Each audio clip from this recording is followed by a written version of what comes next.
I call the March 16th meeting of the Legislative Commission on Pensions Retirement to order. We do not have a quorum present, so we will not be passing any motions or minutes or approvals. And so what we will do is we are going to move into our first item on the agenda, which is actually, it is the second item on the agenda, which is State Auditor's Supplemental Aid Work Group Report. And so, let's see here. We will have a bill that represents a portion of that work group's recommendation. We have allotted 30 minutes for this presentation and questions. So welcome to the commission. State Auditor Blaha, please introduce yourself for the record and go ahead with your presentation. And Madam Chair, that bill was posted today in the House. It was one of the new bills today, so. Thank you. I don't remember the number, so. So for those who might not have heard, that bill did get dropped today, did post today. Welcome. I'm so glad you're here. Senator Rasmussen. State Auditor Blaha, please go ahead with your presentation. Thank you, Chair Hurd. Thank you. I will, when Vice Chair Frentz comes in, I'll thank him too, and of course Secretary Driscoll and members of the commission. I'm here today, and also with me is Christy Strum, State Program Administrator, for all the detailed questions that come in. You may notice that Director Rose Hennessy Allen, who's often with us, is not here today, and so she's the director of our pension division. If there's any question that we can't answer, we will absolutely take the notes and get answers back to you very quickly. But I'm very excited to be able to talk through today our supplemental state aid working group. So if you can either follow along in your presentation. This work group was considered during 2021. We had a bill that would have changed the existing method of allocating supplemental state aid to fire departments. And so we'll go over the specific, what the current system is.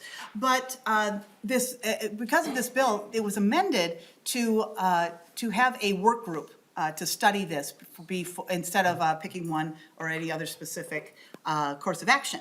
So that's where this group comes from. So we were required to convene a work group, and our job was to discuss and articulate options for changing the aid allocation method.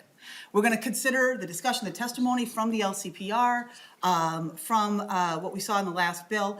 And we also were directed to talk about disparities in the allocation of fire state aid among fire departments. And we were to submit a report to the LCPR by December 31st, 2022, and we made that by a couple of days. And so you did have that on time. I do want to thank the members of this dedicated group. This is a complicated topic. It can be a challenging topic to talk about. And I want you to take a look at the group members. I'm not going to read out all the names, but again, everyone dug in, got really technical, very respectful, and really thoughtful discussion that we had. As we look at the names that were part of this group, a couple people who are here today, of course, as well. I also want to thank my staff. Again, Director Rose Hennessy Allen, Michael Johnson, Molly Resch, Maya Mills, our whole department, pension division worked on this to figure this out. Now, of course, we would have been, we were welcome to find a silver bullet to all the questions that we had. We did not avail ourselves of that. So we're not going to be here with one final opportunity, but we want to talk about what your options are, is basically what we did with this group. So let's talk a little bit about some supplemental state aid history. The program was established in 2013. Now, it was proposed to assist in growing funding problems among retirement systems. And so it was formerly known as Police and Firefighter Retirement Supplemental State Aid. And again, authorized under statute 423A.022 on there.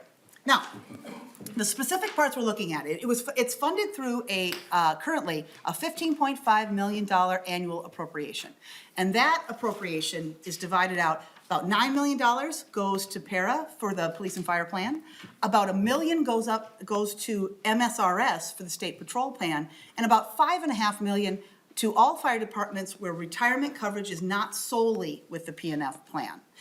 So again, the scope of our work was simply on that $5.5 million. We'll talk about other types of aid, but that was what we were looking at today.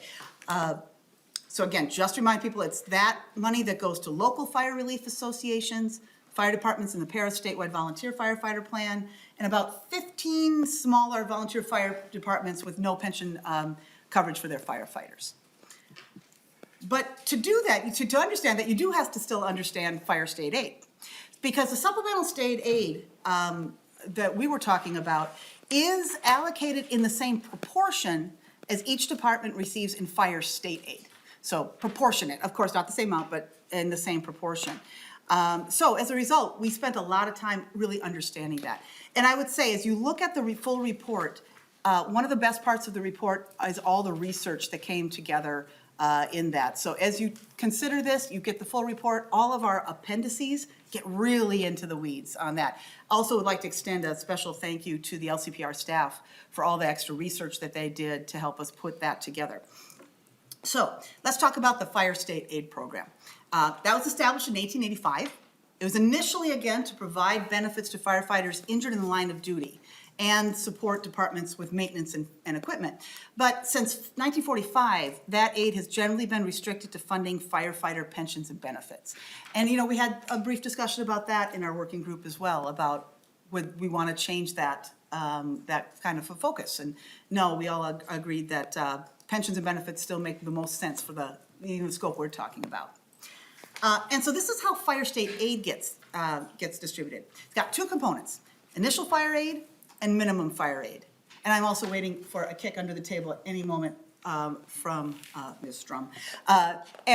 So initial fire aid, though, is based half on estimated property value within the area, and then half on the census population. So it's both property value and population in that initial fire aid.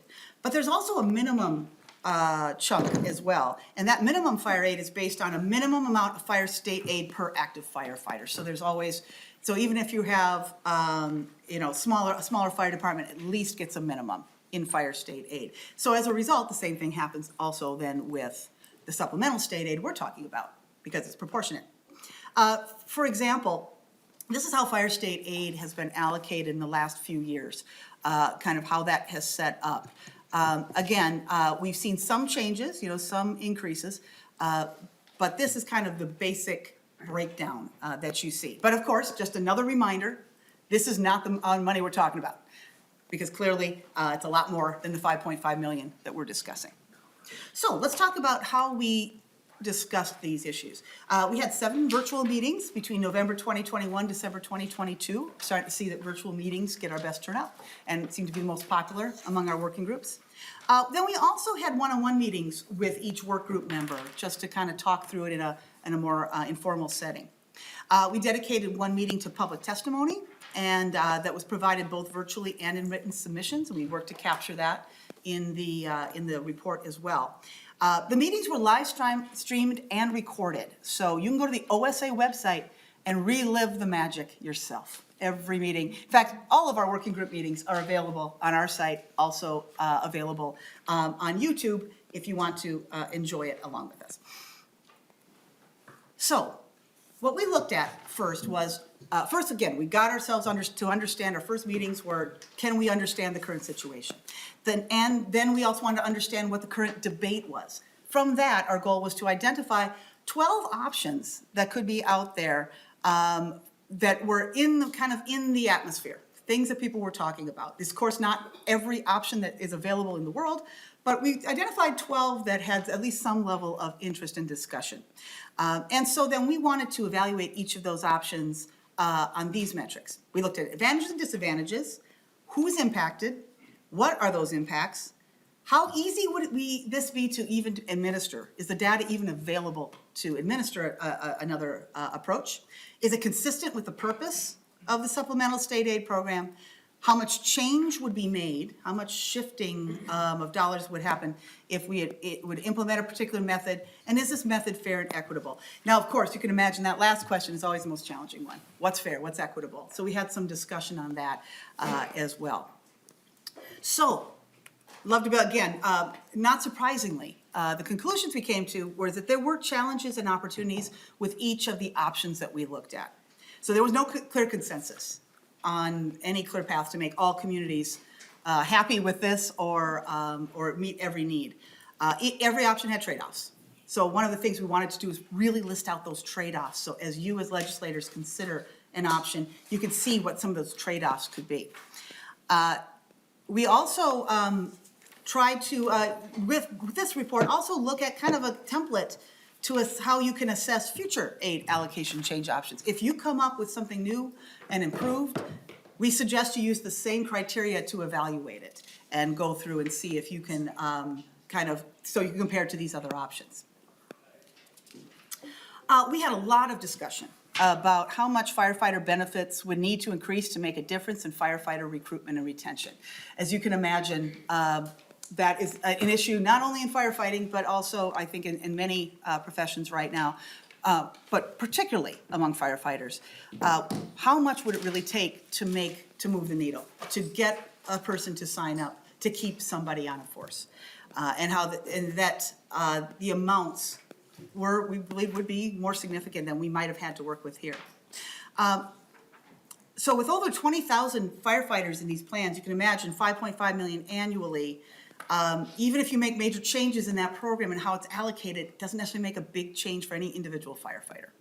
So that was another challenge. There wasn't a way that we could really move the needle with $5.5 million. So some of the thoughts that we bandied about were, should recruitment and retention, is it uniquely harder in rural areas?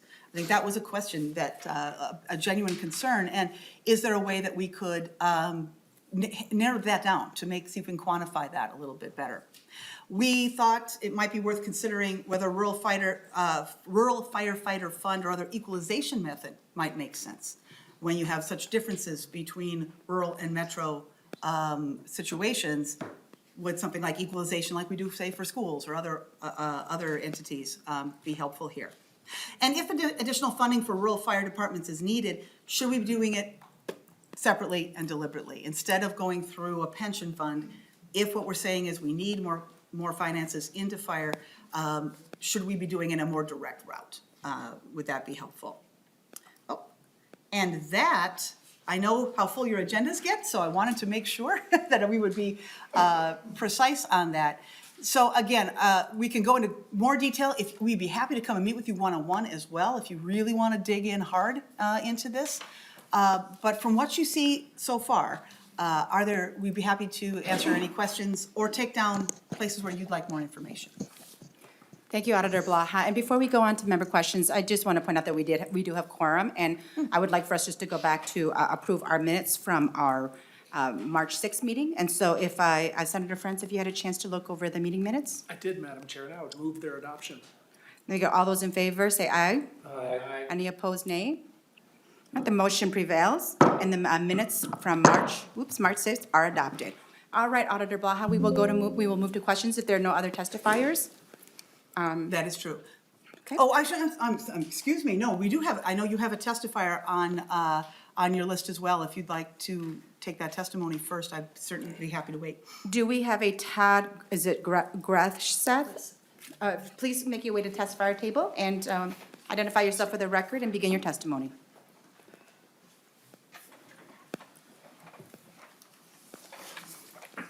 My name is Todd Gressett, and I'm a firefighter with Wanamingo Fire Department. Thank you, Board Chair. Thank you for hearing me today. We appreciate this time. I'm the firefighter that brought forth that bill 2 years ago. Where I started was 3 to 4 years ago when I took a look at that supplemental benefit, and we were all happy to get it. But when I started looking at it and realizing the disparity in that, how the Metro firefighter, when I went on their website and found out how many firefighters they had versus the benefit they got, some of them are getting $1,200 of that supplemental benefit, and I got 156. So it's just, and State Auditor did, touch on that. We have the disparity with the rural versus the metro, the large versus the small. It's an opportunity here. I know when Governor Walz says, we are one state. And I'd really like to use this opportunity to say, okay, what is the next step? I know there's options. We couldn't come to an agreement in our supplemental group. We had, a group of firefighters that nobody wants to give anything up, and I don't want to take anything from anyone, but in the 3.5 to 4 years that I was involved in this and coming to meetings, it would just nothing was gonna work, I thought, so that's why I came up with that bill. Representative Drazkowski and and Senator Goggins, wrote that for me. It didn't make it out of this committee. So what is the next step? Where do we go from here? If you're asking me, we need to help the volunteer firefighters, the true volunteers. We get no paid on call.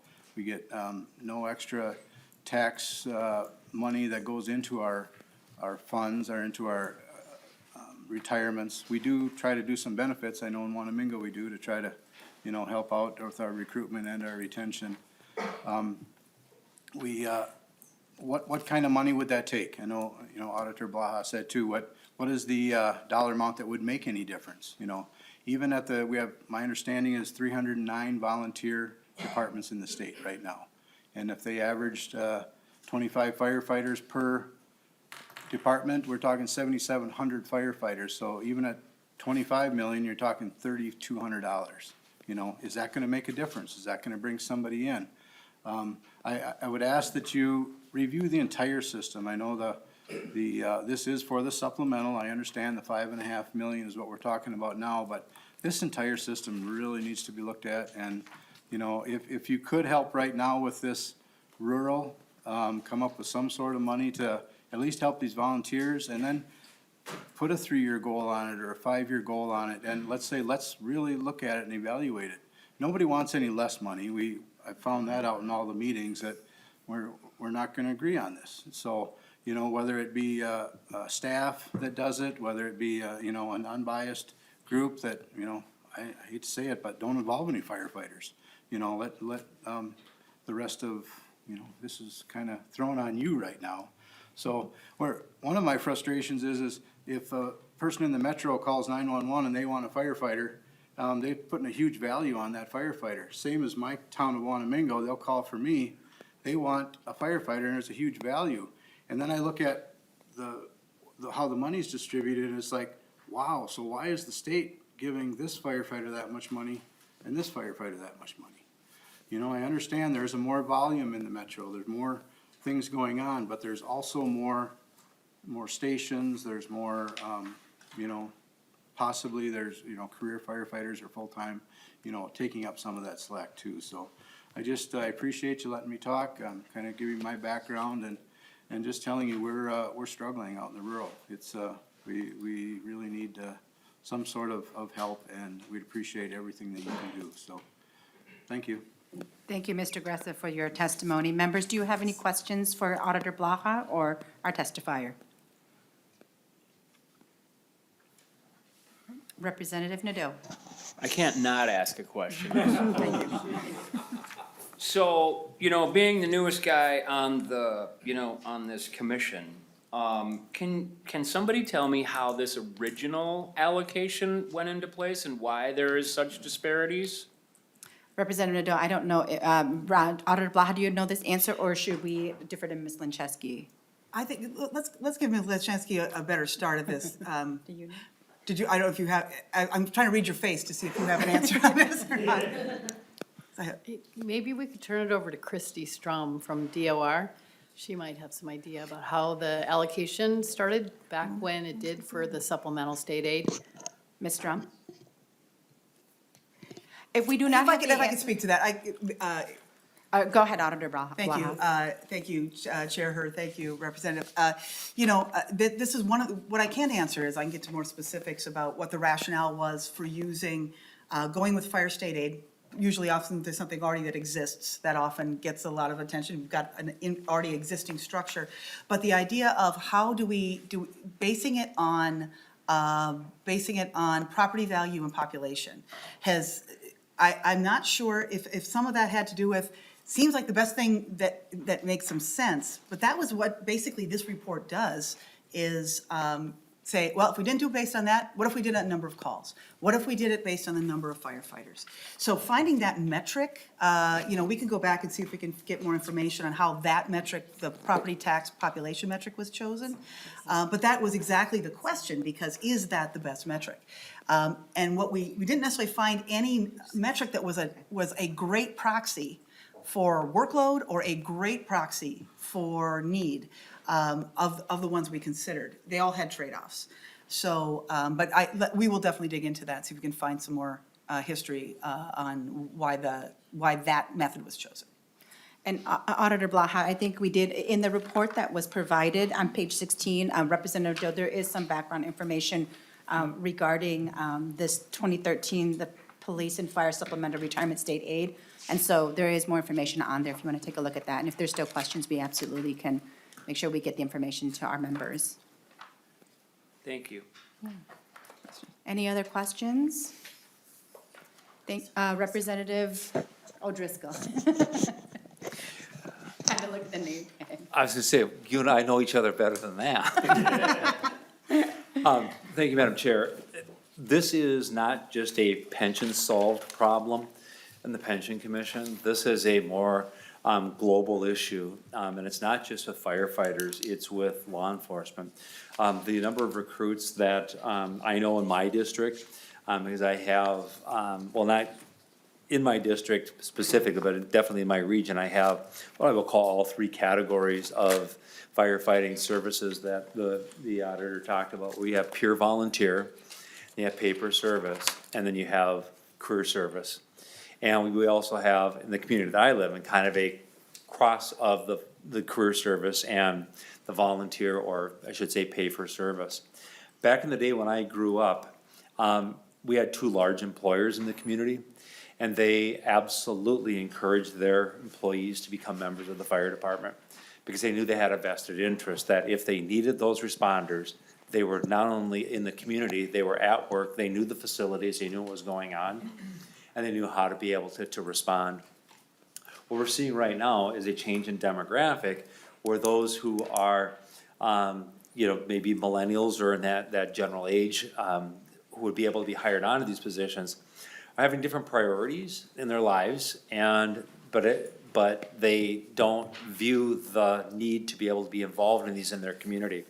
But everybody who needs help picks up the phone and dials 911 and fully expects that there's gonna be a response of police, fire, or ambulance to their particular situation. And the problem that we have is that to be able to, and particularly in greater Minnesota, where you have some economic disparities and businesses closing down, those individuals who might have worked and been able to be on those fire departments are having to migrate to other areas where they're outside of their response district. So that immediately takes them off of the eligibility for that. Later tonight, we're gonna hear about two fire departments and two fire services that are going to wanna merge and how to deal with that.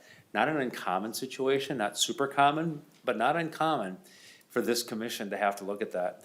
I'm hoping that at some point, sooner rather than later, our public safety committees in the House and the Senate will get together and look at this issue in a more global way.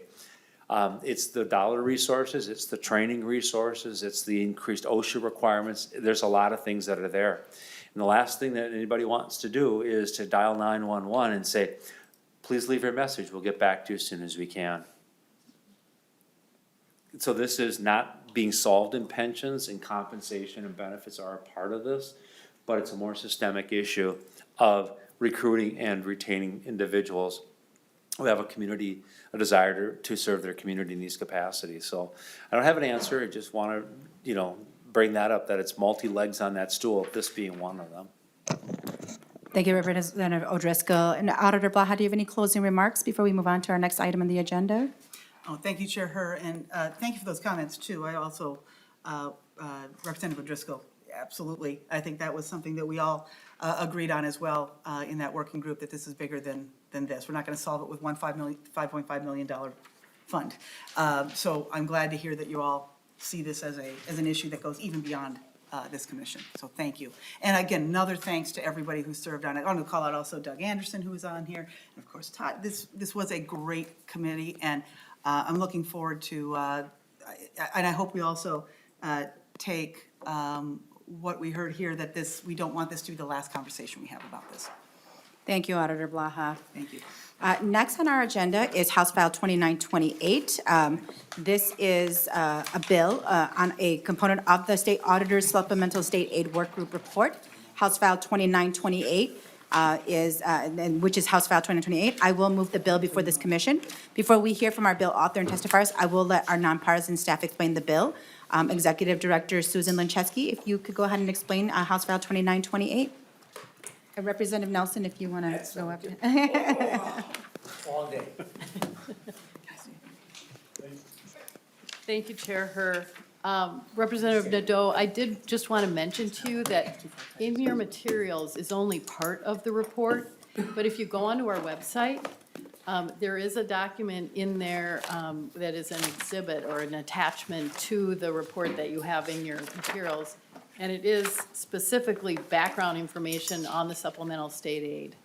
So it's a short two-pager, but it does give a rather complicated history of how this supplemental state aid began and how it was allocated and funded. It's complicated? Here, Yeah, coming it's from this pretty committee, really? No. Seems so surprising to me. Thank you. So I just want to mention also that in your materials is an overview of how retirement benefits are provided to volunteer firefighters. So I won't go into that, but again, it is a little bit of a complicated system. There are kind of two parts to it. One is the statewide plan, which is a centralized way to provide these retirement benefits. And the other is the relief associations, and we have about 530 of those in the state. Also, I should mention that there are two working groups that we're talking about. So the Supplemental State Aid Working Group was a temporary working group. It just met for the period for the last year on this topic. The state auditor does have a different working group that has been meeting for years. So the Auditor Blaha's predecessors for many years, they've been meeting to suggest changes to the statutes related to relief associations. So the bill that we're talking about here is HF 2928, and that makes just one of the changes to the statutes recommended by the State Auditor's Volunteer Fire Relief Association Working Group. The bill does not include all the changes. The bill does not include all the changes requested by the working group this year for the reason that the request was submitted to us to do the bill after the start of session. So about 2.5 weeks into the session, we got the request. The entire package of changes is complicated. The most significant change is that the group would like to eliminate the word volunteer from the statutes entirely. So that does mean that section or chapter 424A, which is the primary governing chapter for reliefs, would need to be changed, and there's a lot of changes in that chapter. But in addition, this term does appear in 50 other statutes throughout Minnesota law. So making this one change in one chapter is going to cascade out through the rest of the statutes. So this was not something that staff could handle during the session. So the bill in front of you just does the one thing, which is to increase the dollar threshold for the requirement that a relief association submit audited financial statements. So currently that threshold is $500,000. That is, if a special fund has assets of at least $500,000 or liabilities of at least $500,000, according to any prior year's financial report, that relief association does have to submit audited financial statements to the auditor. The change is to replace the $500,000 amount with $750,000. I believe the state auditor can provide some additional detail on this, and those are my comments on the bill. Thank you, Executive Director Linchesky. Representative Nelson, do you have any opening remarks, introductory remarks? Madam Chair, no, as right now, like I said, the bill was just dropped today. It was given to me yesterday, and I haven't really had a chance to look over it. But I think Ms. Linchesky, from my read of what here is what this bill is just doing is raising that amount where they have to be audited.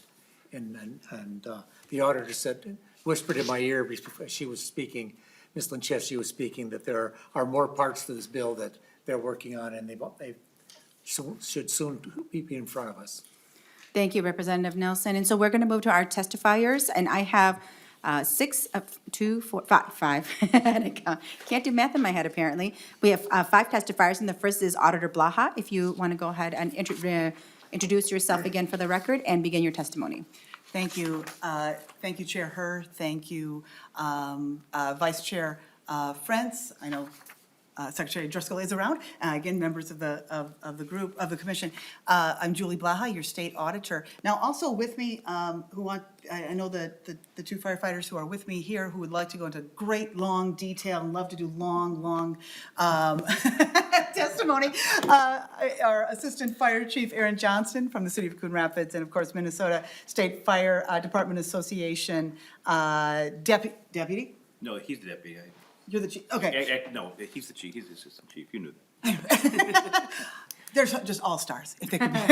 Ron Johnson is also here to speak to this. And yes, this working group has been ongoing. In fact, it was started under then Auditor Pat Wada-Anderson is when this started, and many of you get to sit next to her today in her current role. And so you have some exhibits in front of you about the audit threshold. And so, you know, I have a couple even updates to this Exhibit G that you see. This was the exhibit that we looked at this fall. We start this committee in the fall, and again, we want to thank LCPR staff for attending, and again, their work to work on that too. And this is, I believe, the last bill that our former staff member Chad finished up before he left. And so this topic in specific was to look at the audit thresholds. What we saw was back in, when this was first set in 2013, the most recent increase was $500,000 of assets under management would trigger the need for a full financial audit. Well, we've been hearing about this for a long time, saying, is there something magic about that number? Why is that number still there? As inflation changes, why is that still continuing? And in fact, on Exhibit G, it shows that it would be, in 2021, if you adjusted for inflation, it would have been $605,843. Well, and if you adjust for inflation again, because this document is from last year, it would currently be $628,112. If $500,000 made sense then, a higher amount makes sense now, is what we believed. And so what we also looked at was, what does this change? Does this change the kind of reporting we get? Does this change risk? What does this do? So as we looked at that, we saw that, yes, those groups that have audits often generally file earlier. But I should say that this last year, in fact, in 2022, everyone filed their reports on time. Now, granted, we took a little bit of work to do it, but, you know, we don't believe that changing this is going to hurt that level of reporting. And again, if the number made sense then, it would make a higher threshold than we make now. We do include some other thresholds that are in there. You see a big range of those. A couple other thresholds I'll add that are not included in that exhibit. The federal single audit threshold, for instance, is $750,000. There are $750,000 charitable gambling thresholds. So moving this made sense. It's going to make things less expensive for smaller entities. And also for those of you who know how hard it is to hire an auditor right now, by the way, if you haven't started your taxes, you might want to get on that because there's a significant shortage in accounting in general and auditors in specific. This will also take some pressure off of an overextended profession as well. And so with that, if there are any questions or if y'all wanted to. We'll go ahead to the other testifiers, and then we can open it up to questions. So I have Aaron Johnston, Assistant Fire Chief of Coon Rapids. If you could identify yourself for the record and begin your testimony. Chair here, thank you very much. Aaron Johnston, Assistant Fire Chief, City of Coon Rapids. I also represent defined contribution plans on the working group. I've been on the working group now for, I think, upwards of 10 to 12 years. So I really have no comments other than we've worked really hard to every year to refine these laws and help, with your help, is bringing forward for clarification so the rest of the fire service can sleep better at night when they're trying to work on their pensions. So I'll stand for questions. Thank you.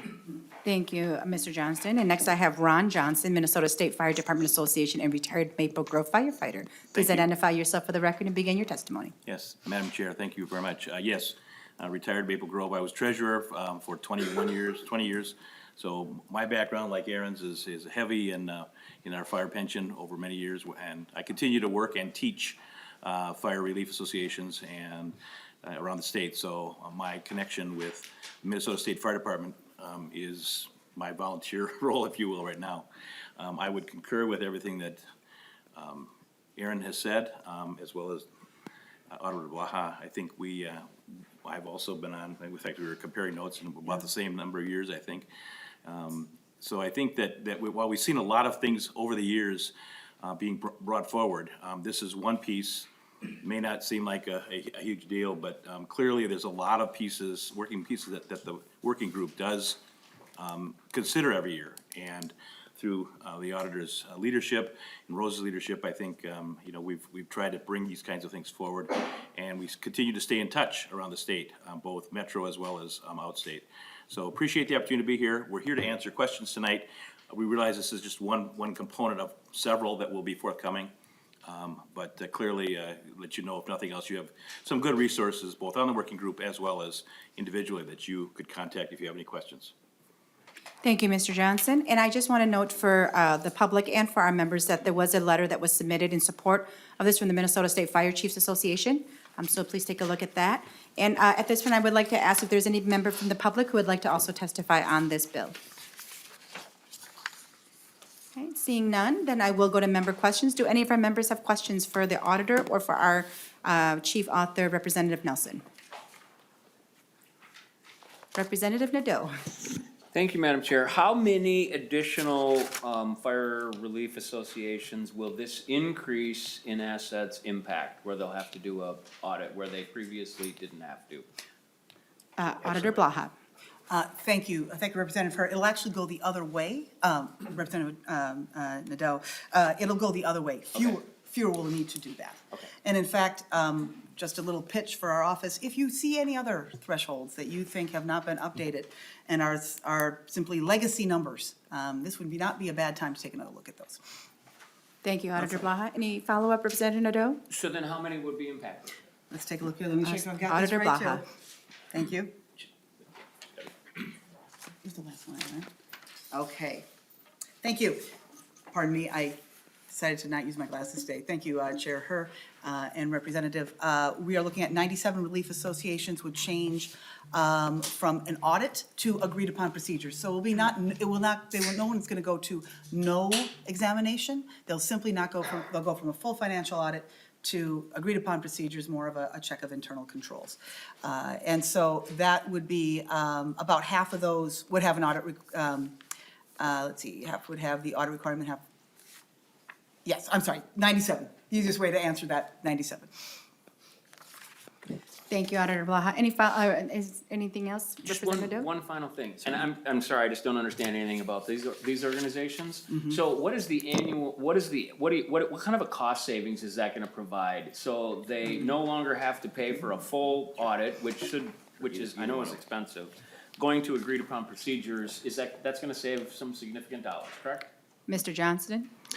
Which Johnson? Yeah. Johnston, yeah, I saw As raised treasurer of hand, Maple yes. Grove, when our annual audit for the association was about $4,000 to $6,000. It's gone up considerably since then. I would say that it's between $5,000 and $10,000 is what. Now, Maple Grove is a relatively large city, obviously. Small town, outstate Minnesota, or even Hamel, Loretto. I mean, I think, you know, that you don't even have to go very far to see the diversity among size. But an audit is an audit, and many times there's a threshold that they're gonna charge anyway, right? And then could go up from there. And if they have charitable gambling, then they have another audit as well. Thank you. Thank you. Thank you for the questions. Are there any other questions from our members? Seeing no further questions, I just want to thank Auditor Blaha for this work. I know that this is not the glitzy, showy stuff that other people like to do at the legislature here, but it is so important that we do the work to get things right when they haven't been looked at in a while. So thank you so much for your work. Thank you for our firefighters for being here today and testifying for this bill as well. And thank you, Representative Nelson, for bringing this bill forward. Thank you. And Representative, Go Chair Hur, ahead, Auditor Blaha. I'm not saying this is my favorite committee because of the level of detail and technical, but this is my favorite committee. Thank you. All right, seeing no further discussion, I will move to lay House File 2928 over for possible inclusion in our omnibus bill. Okay, the next item on our agenda is to hear from Representative Franson and Senator Westrom, House File 217, which is Senate File 809. Before we begin, we will go ahead and also see, actually Representative O'Driscoll is no longer here. Representative Nadeau, will you be moving the 1A amendment? Yes. Thank you, Representative Nadeau. And that contains technical changes from PARA that need to occur for the functioning of the bill. And so I will ask Ms. Linczewski to just go over the amendment for us quick before we have Representative Franson talk to the bill. Thank you, Madam Chair. If I might just give a little bit of background as well on the bill. I don't think the amendment will make a lot of sense without a little bit of an understanding of what's actually in the bill. So I'll just, to provide just a bit of relevant background, when a relief association joins the statewide plan, it elects a vesting schedule, and that schedule can be 5 to 20, 5 to 10, 10 to 20 years in phases. So service with the relief association is counted along with service covered by the statewide plan in determining a firefighter's vested percentage. So a relief association will decide it wants to join the statewide plan. All of its firefighters, all the benefits will go into that plan. And then the question will be what service is counted. And so for vesting purposes, it will count all new service with the SVF plan or the statewide plan. And then prior service with that affiliated relief association will also count for purposes of vesting. So the change that the bill is trying to make here, and I think does accomplish that with PARA's help, is to count service with other relief associations for purposes of vesting. So if someone is joining the SVS, the statewide plan, now we can look back under the bill, we can look back at both the prior affiliated service, and then if the firefighter has service with any other relief association previously, that too will count towards vesting. So the amendment actually makes several changes to the bill. It adds some good changes, such as vesting service credit is now a new defined term, and it also repeals combined service provision that was really not comprehensible. So there's some good changes both in the bill and in the para suggested amendments to make this function the way it should. Thank you, Director Linczewski. And with that, is there any discussion on the A1 before we vote on the A1 amendment or the 1A amendment? Seeing no discussion, all those in favor of adopting the 1A amendment, please say aye. Aye. Any opposed, nay? Okay, that, the motion prevails and the 1A amendment is adopted. So why don't we go ahead, Representative Franson, do you want to tell us a little bit about the bill, and then we can call your testifiers up afterwards? Certainly. Thank you, Representative Herr. And first off, thank you to the committee members. This is my first bill hearing in a very long time, so exciting. And I also want to just thank, Susan, I want to thank you for your assistance on that amendment as well.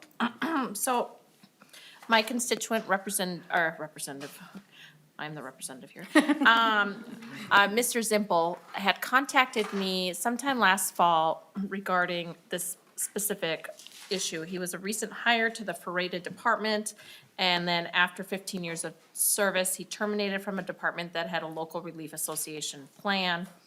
And he had a 15 service career years from the former department that were not eligible for portability because they were not rendered with a statewide volunteer fighter department. So he obviously came to me and asked if we could do some change here. Nonpartisan staff was very helpful, as well as Susan there, and so we are here for consideration today. Thank you, Representative Franson. And with that, I will move up to our testifiers, and we have two people here to testify. Doug Anderson, Executive Director of Public Employee Retirement Association. Please make your way to the testifier table, identify yourself for the record, and begin your testimony.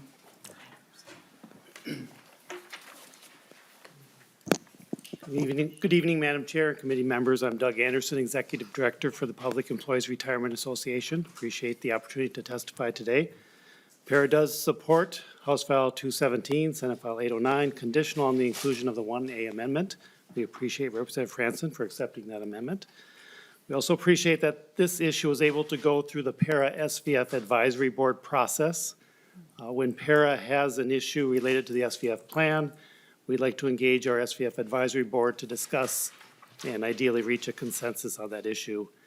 The 10-member advisory board consists of 1 member representing townships appointed by the Minnesota Association of Townships, 2 members representing cities, they're appointed by the League of Minnesota Cities, 1 member representing fire chiefs appointed by the Minnesota State Fire Chiefs Association, 5 volunteer firefighters, 2 of which are appointed by the Minnesota State Fire Chiefs Association, and 3 appointed by the Minnesota State Fire Departments Association, and a representative from the Office of the State Auditor. So it's a good balanced group. They dug into the issue, they met twice, they came to a consensus recommendation. That recommendation went to the para board, and para board took a position to support the bill. So thank you, and I'm happy to answer any questions. Thank you, Mr. Anderson. If you want to just stay there, and then we'll call the other testifier. The other testifier is actually via Zoom. So Mr. Philip Zippel, if you are ready, you can go ahead and identify yourself for the record and begin your testimony. My name is Philip Zimpel. Good evening, Madam Chair and Commission members. I wish I could be there in person, but this wonderful Mr. Minnesota Zippel, can we weather just had. maybe ask you if you could talk a little bit louder? And we're going to see, are we on as high as we can be here? Okay, if you could just maybe speak a little bit closer to your microphone so we could hear you better. We want to make sure we hear what you have to say. Okay. Good evening, Madam Chair and Commission members. I wish I could be there in person, but this wonderful Minnesota weather had different plans today. First, I'd like to take the opportunity to thank Representative Franson, Representative Stephenson, and Senator Westrom for their support and help with this bill. I come to you tonight in support of House File 217 and Senate File 809, when now, more than ever, recruiting and retaining volunteer firefighters in person is difficult.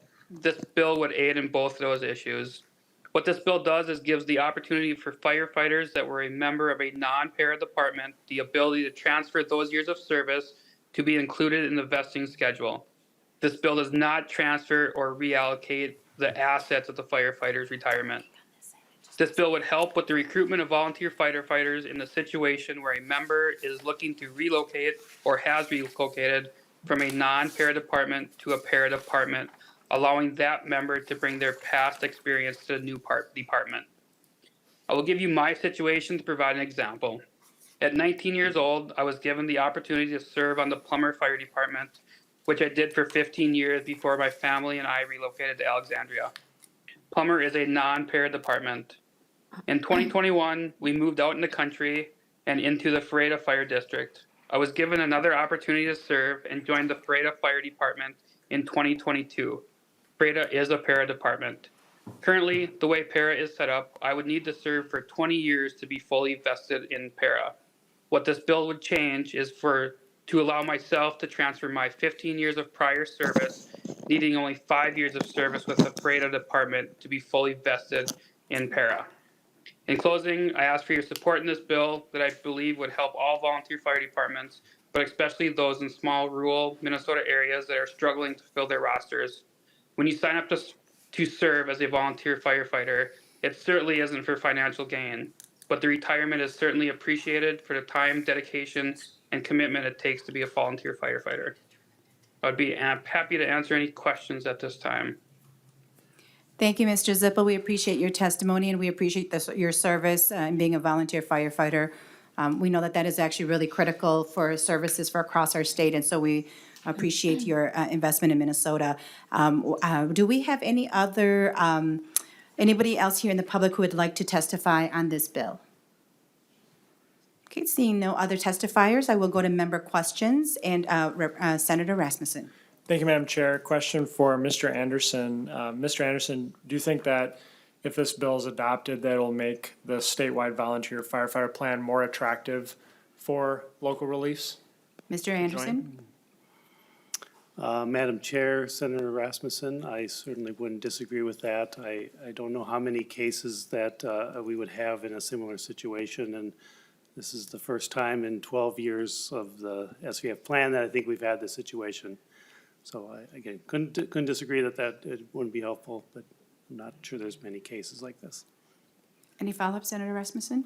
Thank you, Madam Chair. I just appreciate Representative Franson bringing the bill. I think, anything we can do to make the statewide volunteer firefighter plan more attractive to get more reliefs joined in, I think is a good idea. So I appreciate this tweak today. Thank you, Senator Rasmussen. Any other member questions? Seeing no further member questions, Representative Franson, would you like to provide any closing remarks? Just want to thank the committee for your time and hearing this bill and your indulgence, and for Para too, as well, for their positive remarks. Thank you. And thank you, Senator Franson, for bringing the bill forward. I echo what- Representative. Representative Franson, that's right. Thank you. I echo Senator Rasmussen's sentiment and what he said. And so I will move to lay over House File 217, Senate File 809, as amended over for possible inclusion in our omnibus bill. Madam Chair, we don't like being demoted like that, senators. That's right. I need to be more thoughtful about that. All right, the next item on our agenda is House File 20, well, actually, no, it's, did I move to? Is it? Robbins, Limmer? Do we oh, okay. Wonderful. House File 2007, Representative Robbins, and this is a Senate File 1975, Senator Limmer bill. And again, before we begin, I will turn to our nonpartisan staff to explain the bill for us. Executive Director Susan Lincheski, if you are ready to explain the bill for us, please proceed. Thank you, Madam Chair. This is a really simple bill, but it really required the cooperation of 2 fire departments, which in my 8 years of experience is not always something that we have. So thank you to all of you from my perspective. So this really does 2 things. It allows the 2 fire departments to join the SVF, or really the fire departments, and they're going to then, and their relief associations, but they're able to then join the SVF, and they're able to do it mid-year. So under the law right now, you can only join effective January 1, and they would like to join sooner than that. And then the other thing that this bill will do is it will allow the 2 fire departments, their assets and liabilities in the SVF plan to be merged. And therefore, there would just be one account in that plan, and it will serve all of these firefighters. The law right now does not allow that to happen, so with this bill, we'll be able to authorize Doug Anderson, the Executive Director of PARA, to do that combining of the assets and liabilities. Thank you, Director Lincheski. And Representative Robbins and Senator Limmer, would you like to offer any introductory remarks? Thank you, Madam Chair and committee members. I am very pleased to join our firefighters from Hamel and Loretto. We have Chief Rookty with us and Chief Lure. And I must point out for the record that Chief Lure is the Minnesota Fire Chief of the Year this year. So we're honored to have him join us. And also additional firefighters from each department. And we are very pleased that our communities have worked so well together to bring this merger about. And I do understand, this is my first bill before the Pension Committee. I understand this is a rare occurrence when communities can figure this out. And we really hope that the committee will see fit to allow this merger to happen in a timely manner because they've worked so hard to get to this point. And it would really sort of upset the apple cart if we can't do this off the January 1 calendar. So we appreciate your consideration, and I'll turn it over to Senator Limmer and the chiefs. Senator Limmer. Madam Chair, thank you for this opportunity. I believe that Representative Robbins has described the situation adequately. But a little background, these 2 communities, Hamel is really a part of Medina, and Medina surrounds the town or the city of Loretto. And they're now beginning to see a little bit more development coming into their area, and they're trying to solve the management and the cost of the fire department. This is a perfect example of merging 2 fire departments together, but pension plans need to be merged, a key element to having a united fire team. So the bill is before us, and I think it would be best just to open it up for the testimony of our 2 chiefs. Thank you, Senator Limmer. I do have Chief, is it Ricky? I hope I'm saying that correct. If you want to identify yourself for the record and begin your testimony. Thank you, Madam Chair. I'm Jeff Retke, Chief of Hamel Fire, and thank you for the commission for listening to us tonight. This is very important for us to have this step. Combining 2 organizations seems to be quite simple on an operation level. But when you start talking pension and you start talking about people's money, that gets to be a little more compassion or more challenging. So we actually started the process with working with the relief associations at the very beginning. We had many organizations come in, ESCI, Matrix, and a couple other organizations come in and try to put us together and help us work through all the idiosyncrasies of building an organization. But as soon as you mentioned relief, they all backed away and said, we can't go down that road. So we took the challenge on head on. First thing we started with was relief. And it took us a few months to get on board, get everybody on the same page, and keep things moving forward. And we got enough momentum that it actually flows right back into the department. And it actually makes the whole organization whole now, when we can combine these two organizations together on this level. This is so important for us to continue forward that that's why we're here today. Thank you for your testimony. And my apologies, because I was trying to think about what the really great thing you all are doing here. So my apologies for missing the last part of that, your comment. But we do have one more chief. I'm not sure how to say the last name. That'd be Chief Lure. Chief Lure, if you could identify yourself for the record and begin your testimony. Yeah, Fire Chief Jeff Lure, Loretto Fire Department. Chief Rutke pretty much spelled it all out there. I don't have a whole lot more to add. He spelled that these two organizations have worked hard over the last year and 8 months to come together. It's been a good process, and this is really the last piece in the puzzle to get this completed. So we ask for your support in any possible way from the commission and whole. So thank you. Thank you for your testimony, and I will open it up at this time for members if they have any questions. Members, do we have any questions? Senator Rasmussen. Thank you, Madam Chair. I just want to say thank you to the chiefs for working and doing all this work. I think there's frankly a lot of other volunteer firefighter services that would benefit from taking the work on that you guys have done, and I think you'll be well served in SVF going forward. So thank you guys for the work. Thank you. Thank you. Representative Nadeau. And Madam Chair, I just wanted to reiterate that. It's, out in our area, we do have a lot of, in the edge communities, there's a lot of fire departments and relief associations that struggle. They're small, but as areas densify and develop, it's not very often that this happens. It's very infrequent in my experience. So kudos, and maybe you guys should start a little sideline business, teaching others how to do this. Create a template and take it on the road. So thank you very much. Representative Nelson. Thank you, Madam Chair and members. The last one of these I remember was when Crystal and New Hope, and I can't remember when that was. I think it was one of my first terms when I was on the Pension Commission. They merged because and they're larger cities than Hamel but they're so intertwined the way their borders are that they decided it was better for them to work together and merge. And I think that was almost 20 years ago, and I haven't heard of many since, so. Thank you, Representative Nelson, for that history. It's helpful for us, and it sounds like, though, this is a good bill, and it is doing the right thing. So thank you, Representative Robbins and Senator Limmer, for bringing this forward. Are there any other questions for our testifiers and our authors? Okay, seeing no further discussion, I will move to lay House File 2007 and Senate File 1975 as amended over for possible inclusion in our omnibus bill.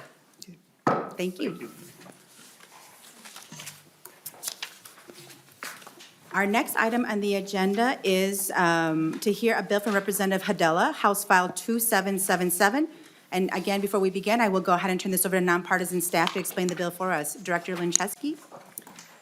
HF 2777 makes changes to the requirements applicable to volunteer firefighter relief associations after the affiliated fire department and firefighters join the SVF plan. The bill amends one section, Section 353G.06. So this is the case where we have relief associations, as we've just seen, will join the SVF plan, and then the question is, what happens to that relief associations? Some of them want to continue on. They're no longer providing retirement benefits, but they want to continue on for charitable purposes and for fundraising for the fire department.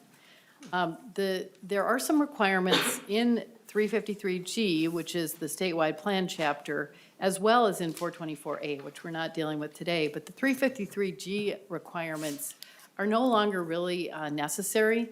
So one of the relief associations, Hastings, consulted with an attorney and read through the section, and he's a nonprofit attorney, and said there's no reason for some of these requirements. So first of all, it does replace an old-fashioned term, fraternal, with nonprofit.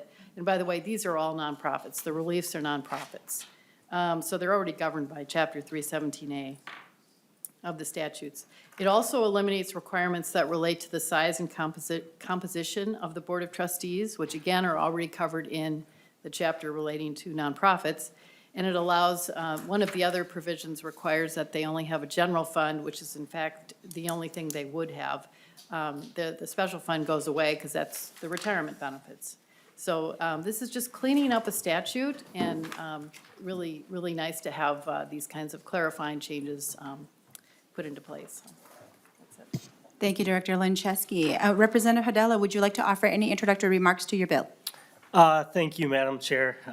Only that it's one of the shortest and simplest bills here tonight, thanks to our great researchers. Covered just about everything. I think the only other thing that I saw in section 2 is changing succession of interest in the bill so that when one of these relief associations passes on and hands that pension fund off to para to manage, para then becomes liable in the remote chance that there's a civil lawsuit. So I think an important provision, the whole intent of the bill is to make things simpler and protect the relief associations that stick around to do great things. You know, we hear tragic stories of a firefighter getting cancer, and those relief associations are really the backbone to step in and do some extra giving. So appreciate that, appreciate the great introduction, and it's a pretty simple bill. Thank you, Representative Hudella. Do we have any testifiers here today who would like to testify on this bill? All right, do we have any members who have, any questions? Senator Rasmussen. Thank you, Madam Chair. I was wondering if Mr. Anderson had any comments to provide on this bill. Mr. Anderson. Getting his steps. Apparently he does.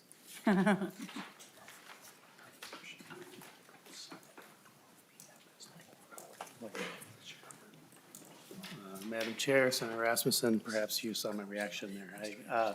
No, we did not have any comments originally. I did hear the comment about potential concern that I wasn't aware of, so I don't know. I think I'd like to know a little bit more about that. So. Senator Rasmussen, any follow-up? Thank you, Madam Chair. I assume that we're laying this bill over, and I am very supportive of the idea of making it easier for reliefs who have joined SVF and have really relieved themselves of a lot of the responsibilities of managing a mini pension fund. And so I'm very supportive of that idea. I'm glad that Hastings has brought this forward as an idea for this commission to consider.